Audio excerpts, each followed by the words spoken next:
Assalamualaikum warahmatullahi wabarakatuh.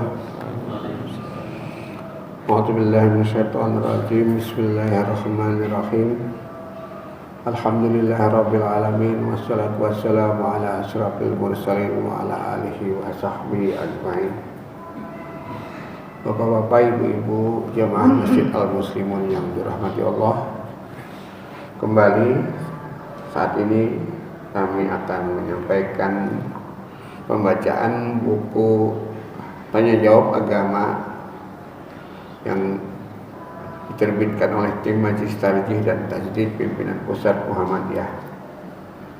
Kita masuk subjudul 4, pakaian tidak suci ketika wudu. Pertanyaannya, bolehkah memakai pakaian yang tidak suci antar kurung najis ketika mengambil air wudu? Pertanyaan dari Aminuddin Ja'far, Ujung Pandang. Jawabannya, dalam ketentuan umum tidak ada persyaratan untuk melakukan wudu berpakaian yang suci dari najis. Juga tidak ada larangan untuk hal yang demikian. Tetapi kita harus berhati-hati dalam pelaksanaannya. Kalau kita sedang berwudu dan pakaian kita kena najis, sedang yang kena najis adalah bagian pakaian yang mengenai bahagian badan yang dibasuh ketika berwudu, tentu najis akan menempel pada badan kita tersebut karena basah.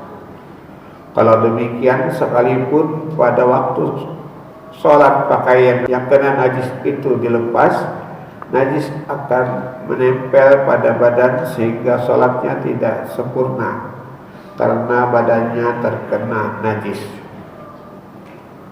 Kita pindah ke judul yang lain, masalah sholat dan gerakannya, dengan subjudul 1, melihat kesalahan dalam mengerjakan sholat. Pertanyaannya, apabila saya melihat orang dalam melakukan sholat, apa yang harus saya lakukan? Apakah saya menyuruh mengulang atau cukup memberitahu tentang kesalahannya itu setelah selesai? Mohon penjelasan.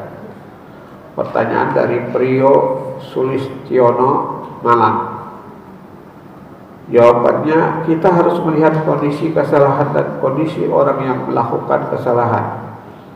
Kalau kondisi orang itu memang harus belajar sholat, tentu perlu diberi penjelasan yang sesuai dengan tuntunan Rasulullah dalam melaksanakan sholat. Kalau orang itu memang sudah terbiasa melakukan dan melaksanakannya menganut pemahaman aliran mazhab tertentu, maka berarti hal itu masalah khilafiyah yang penjelasannya melalui pengajian, bukan menegur orang itu langsung. Karena kalau menegur langsung mungkin akan menjadikan polemik yang berkepanjangan, justru tidak berhasil amar ma'ruf kita. Selanjutnya, melihat kondisi kesalahannya.